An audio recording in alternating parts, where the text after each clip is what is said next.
Then hear me now, for these words are not mere speech, but a trumpet blast to your soul. There is a day that has already been set in the courts of eternity, a day when you and I, along with every king and beggar, every prophet and scoffer, will stand before the throne that towers above all thrones. It is not a fable carved by poets, nor a scene stolen from some play or painted canvas. It is the appointment decreed before the foundations of the earth, written in the book sealed by the hand of the Almighty. You will keep that appointment. I will keep that appointment. No bribe can delay it. No pleading can postpone it. No human power can erase it. And when that day comes, the veil between the seen and unseen will be torn away, and the light of God's glory will pierce through every secret thought, every hidden motive, every deed you have ever done. The kings of the earth will tremble, the empires will crumble into dust beneath his feet, and the heavens themselves will roll back like a scroll. You will stand, not before a kindly teacher offering gentle correction, but before the righteous judge, whose eyes are flames of fire and whose voice is the roar of many waters. This judge does not measure by human opinion, nor is he swayed by reputation, wealth, or the applause of men.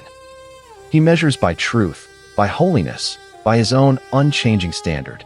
In that moment, the titles you held, the riches you gathered, the praises you received will vanish like mist in the wind. There will be no crowd to defend you, no lawyer to argue your case. You will stand alone, your life laid bare before him who cannot be deceived. The prophets saw this day in visions of terror and beauty. Daniel beheld thrones set in place and the Ancient of Days taking his seat, his clothing white as snow, his hair like pure wool, the court seated and the books opened.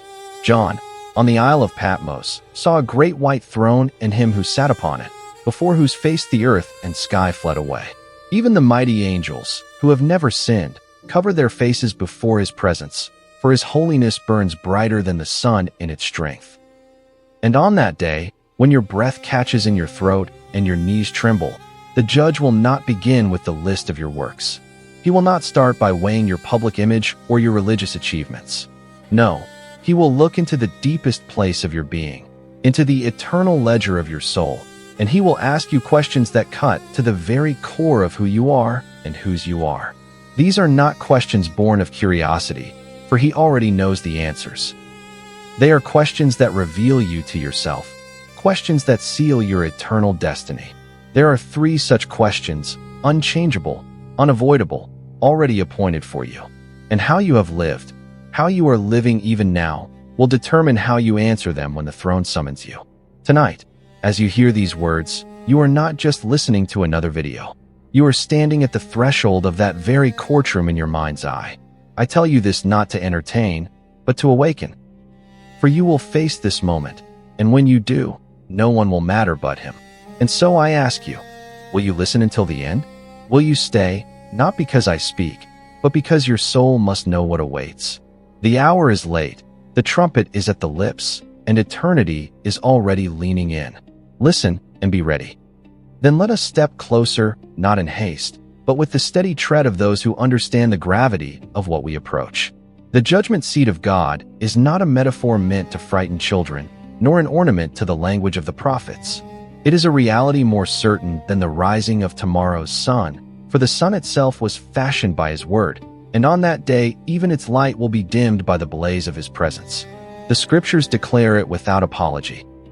We must all appear before the judgment seat of Christ, so that each one may receive what is due for what he has done in the body, whether good or evil.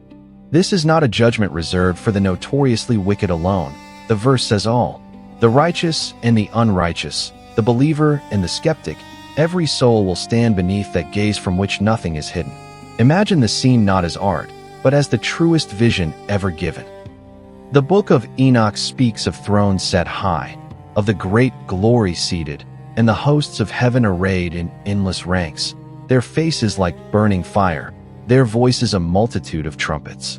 The Apostle John saw the great white throne, and the one seated upon it so holy, so vast, that earth and sky fled from his face. Do you see it? No court in human history compares to this. No king's hall, no marble temple, no cathedral of this world can contain the majesty of that day. Before him stand the countless souls of humanity, billions upon billions, each one called by name. For each name was known before the world began. And the books are opened. One book is the record of every deed, word, and thought. Not one slip of the tongue, not one secret sin, not one hidden act of mercy will be missing from its pages. Another book is the Lamb's Book of Life, in which are written the names of those who belong to him, sealed by covenant with his Son. Do not imagine a hurried process, as though heaven must rush through the multitudes. Time itself is his servant, and eternity has no clock. Each soul will stand in its moment, the judge's attention fixed, his knowledge total. There will be no cross-examination, for his word is final, no appeal, for his verdict is perfect. And the standard is not the shifting morality of human cultures, but the unchanging holiness of God himself. Some will approach that throne clothed in the righteousness of Christ, their record washed clean, their names shining in the book of life. Others will come clothed only in the tattered garments of their own righteousness, which before that consuming fire will disintegrate into nothing.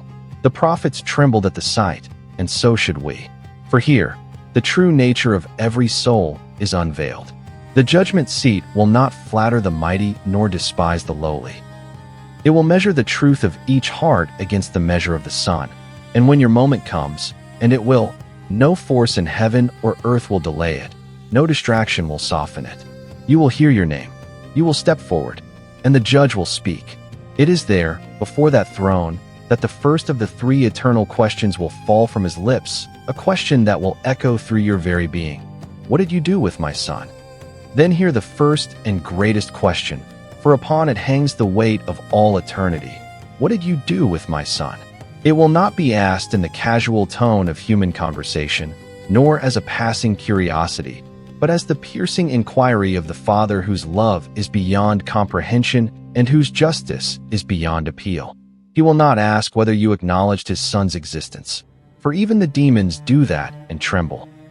He will not ask if you spoke his name, attended gatherings in his honor, or read words about him from sacred pages. He will ask what you did with him, personally, intentionally, irrevocably. Did you receive him as Lord, surrendering the throne of your life to his reign? Or did you keep him at the edges, a distant figure in your private gallery of beliefs?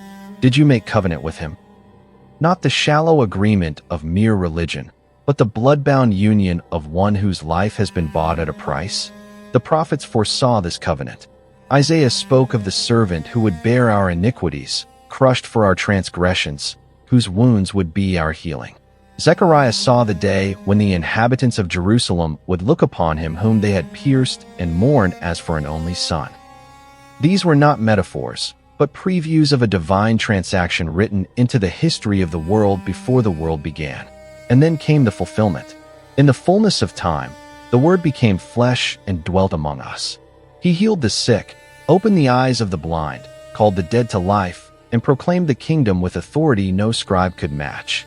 Yet he did not come only to teach or to heal, but to offer himself as the Lamb of God, who takes away the sin of the world.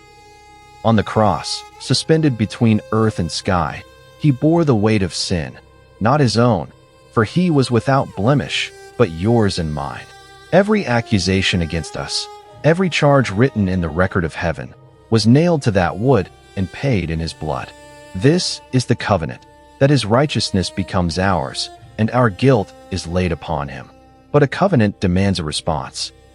To reject it is to stand before the judgment seat clothed only in the rags of our own works, which cannot survive the gaze of the Holy One. To accept it is to be sealed with his Spirit, our names inscribed in the Lamb's Book of Life, our debts canceled, our future secured in his kingdom. Yet many treat this covenant lightly. They nod at the story, where its symbols speak its language, but their hearts remain untouched, their will unbent. In the day of judgment, such will find that they knew about him, but never knew him. And the Son will speak the most terrible words a human ear can hear. I never knew you. Depart from me. What did you do with my son? This question is not postponed to the future. It is being asked of you even now. For every day you live is one more page in the answer you will give. Do not imagine that delay will make it easier, for the heart that resists him grows harder with time, and the world offers 1,000 distractions to muffle the voice of the Spirit. Tonight, while the door of mercy stands open, your answer is being written. And when you stand before that throne, there will be no time to compose a better one. Then let us strip away the illusions, for there are many who walk beneath the banner of righteousness, yet have never touched its true fabric. The human heart is a master craftsman of self-deception. It weaves garments of moral achievement, stitches together patches of charity, prayer, and religious observance, then drapes itself in this attire as though the judge will mistake it for holiness. But holiness is not a garment woven by human hands. It is the very nature of God, a consuming fire that devours all impurity. Before the judgment seat, these self-made robes will smolder and vanish, leaving the soul naked before him who sees all. The Pharisees of old were certain of their standing. They knew the scriptures, they tithed meticulously, they prayed in public with eloquence, and yet the Son of God told them they were whitewashed tombs, polished on the outside, filled with decay within. And have we not done the same? We measure ourselves by the weakness of others, comfort ourselves with the thought that we are not as corrupt as the worst of men, and forget that the standard is not other men but Christ himself. The illusions of righteousness are many. Some place their trust in good works, believing their kindness will outweigh their faults. But the scale of heaven is not balanced by quantity of deeds. One sin is enough to tip it forever. Others trust in their religious heritage, thinking that because they were born into a Christian family or grew up in the church, their place in the kingdom is secured.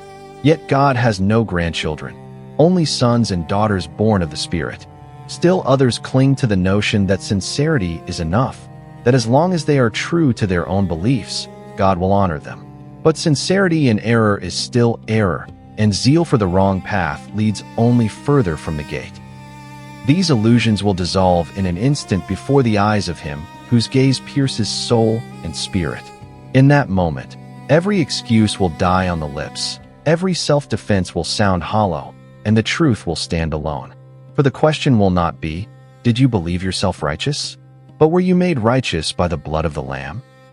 This is why the prophets cried out against false confidence, why John the Baptist called even the religious elite to repentance, why Paul counted all his achievements as loss compared to knowing Christ. On that day, the only righteousness that will endure is the righteousness granted by grace through faith, a gift no man can earn, yet every man can receive. You may think you are prepared, wrapped in the fine linen of your own efforts, but if that linen has not been washed in the blood of the Lamb, it will not survive the fire. Hear this now, there is a covering freely offered, but it is only for those who admit they are uncovered. The robe of Christ's righteousness cannot be worn over the garments of pride. It replaces them entirely. Better to feel the sting of humility now than the terror of exposure then. Better to tear away the illusion today than to have it burned away on that dreadful morning. Then the second question will fall, not with the thunder of wrath, but with the unshakable weight of divine accountability. What did you do with what I gave you? The voice that speaks it is the same that breathed life into your body, assigned your days before one of them came to be, and entrusted you with gifts, some visible to the world, others hidden even from your closest companions. Do not think this question belongs only to kings, prophets, or preachers. Every soul has been entrusted with something. Time measured out like grains of sand, resources sufficient for the purposes he appointed, influence over lives near and far, and abilities fashioned by his own hand. These are not random endowments. They are deliberate assignments from the king to his stewards. The parable of the talents is no gentle story about productivity. It is a warning that the master returns, and he will require an account.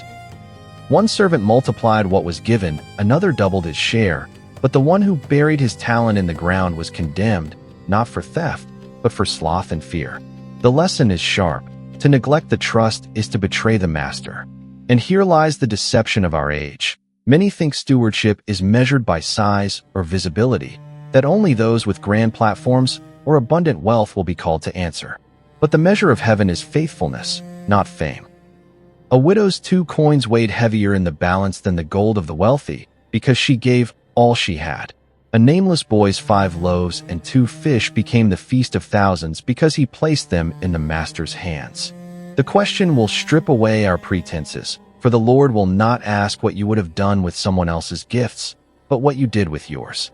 Did you waste your years in pursuits that perish? Did you use your influence to draw men closer to Him or to yourself? Did you guard your resources with clenched fists, or did you open them to the needs of the least of these? Remember this, in the kingdom's economy, motives weigh as much as actions. To give for the sake of appearance is to give nothing at all. To serve for the sake of honor is to serve only oneself. And do not imagine the Lord will overlook the hidden things. The prayers whispered in the night for those who will never know you prayed, the acts of kindness done in secret, the sacrifices made without applause. These, too, are treasures entrusted to you, and he who sees in secret will reward openly. But know this as well, to squander what he has given is to declare that the giver is of little worth. The unfaithful steward in the parable did not lose his place by accident. His neglect revealed his heart. He called the master hard, and in doing so, he proved himself unworthy of the trust. When you stand before the throne, the record will show not only what you did, but what you refused to do. And the question will demand an honest answer, for the judge has already seen the truth. Even now, your stewardship is being weighed, not by the standards of men, but by the eyes of him whose judgment is perfect. Then comes the third question, and it will pierce deeper than all the rest, for it concerns the very heartbeat of the kingdom. How did you treat my little ones? This is no vague inquiry into general kindness, but a precise examination of love. Not love as the world defines it, but love as heaven measures it, where the currency is sacrifice and the proof is action. The little ones are not only children, though they are included. They are the poor, the oppressed, the forgotten, the stranger, the wounded, the prisoner, the one whose name the world does not care to remember. They are those whose cries never make the news, whose faces are unseen in the crowd, whose worth is known only to the one who formed them in secret. When the Son of Man separates the nations as a shepherd divides sheep from goats, his judgment will hinge upon this question, and his words will astonish both groups. To the righteous he will say, I was hungry, and you gave me food. I was thirsty, and you gave me drink. I was a stranger, and you welcomed me. And they will answer, Lord, when did we see you hungry or thirsty or a stranger? And the king will say, Truly I tell you, whatever you did for one of the least of these brothers and sisters of mine, you did for me. Likewise, to those on the other side he will speak the same needs, but accuse them of neglect, and they too will be bewildered. For they did not recognize that in ignoring the least, they were rejecting the king himself. This is the measure of love, not sentiment, not words, but the willingness to be inconvenienced, to step into the need of another at cost to yourself, to feed the hungry when it disrupts your comfort, to stand with the oppressed when it costs you reputation, to offer shelter to the stranger when it strains your resources, to visit the prisoner when the world calls them unworthy of your time. The test is not whether you felt compassion, but whether compassion moved your hands and feet. In the days of the prophets, Israel was rebuked not for failing to perform rituals, but for trampling the needy, turning aside the oppressed, and ignoring justice. In the time of Jesus, the religious elite crossed the road to avoid the wounded man, while a despised Samaritan became neighbor through costly mercy. And in our time, the danger remains. To speak of love, sing of love, preach of love, yet never let it interrupt our schedule. But hear the warning, love that does not act as love in name only, and on that day, it will be exposed as such. When the question is asked, how did you treat my little ones? The answer will not be written in your intentions, but in the lives you touched.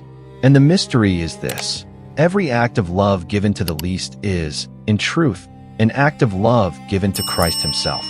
To neglect them is to neglect him. To honor them is to honor him. Therefore, even now, the king walks among the lowly, wearing the faces we are most tempted to overlook, watching to see how we will answer, not with words, but with deeds.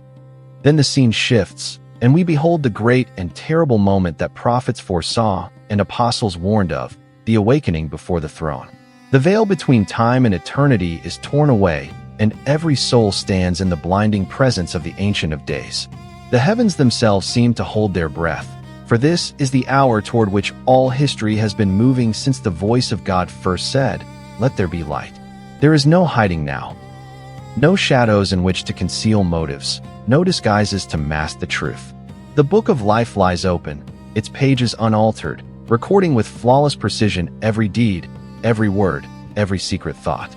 The multitudes stand like a vast sea of faces, kings and beggars, saints and scoffers, the known and the forgotten, all stripped of rank, all equal before the judgment. And in that unyielding light, the truth of every life is revealed. For some, the moment will be the unveiling of glory. For others, it will be the shattering of every illusion. The righteous will not stand because they lived flawless lives, but because their names are written in the Lamb's book of life, sealed by the blood that washed away their guilt. They will see the face of the one they trusted in the dark and will know that every sacrifice, every act of faith, every tear sown in obedience was worth it.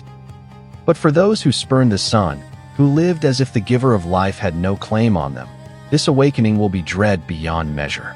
They will see the King, not as the gentle shepherd offering rest, but as the rightful judge whose justice cannot be bribed, delayed, or escaped. The excuses that seemed so reasonable in life will crumble into dust before his gaze. In that moment, eternity is no longer an abstract thought, but an unalterable reality, and the path each soul chose will be fixed forever. Here the mysteries of life's unanswered questions will be resolved, and the hidden purposes of God will be unveiled, but it will bring no comfort to those who resisted him. The Great Awakening is not merely the recognition of God's existence. It is the recognition of his absolute authority and the realization that every heartbeat of our earthly life was a preparation for this audience. And even now, this vision is given as mercy, for to see it beforehand is to be warned. To imagine oneself standing in that light is to feel, even dimly, the weight of what is at stake. For on that day, no one will say, "I did not know." Every soul will awaken to the truth that was written into creation itself, proclaimed by the prophets, sealed in the gospel, and whispered by the Spirit to every conscience. And the judge will not be a stranger, but the one who walked among us, bore our sorrows, and offered his own life for our redemption. To awaken there without his covering will be the greatest terror the human heart can endure. To awaken there with his covering will be the greatest joy the human heart can contain.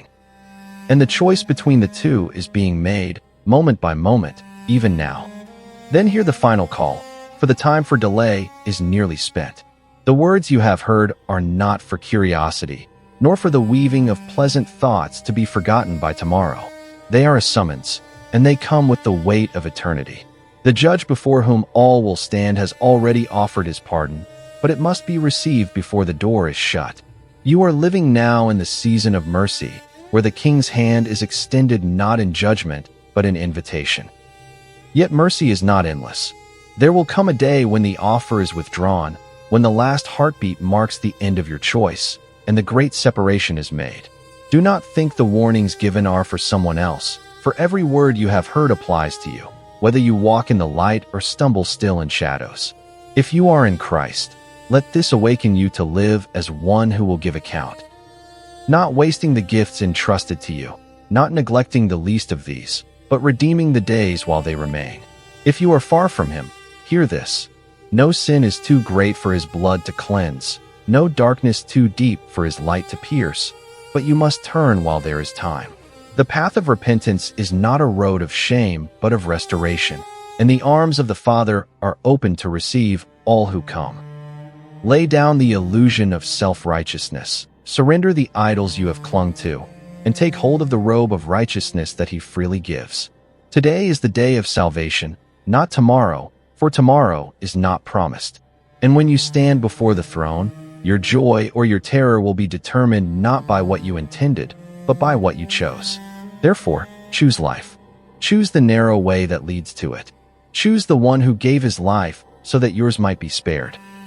And having chosen, do not keep this truth to yourself. Tell your children, your friends, your neighbors. Speak while you have breath, for the night is coming when no man can work. If these words have stirred your heart, let them stir your hands and feet as well. Begin now. Pray, forgive, Give, serve, love, and live as one who knows the King is returning. For he surely is, and his reward is with him, to give to each according to what he has done. This is your hour. Take it, and let it count for eternity.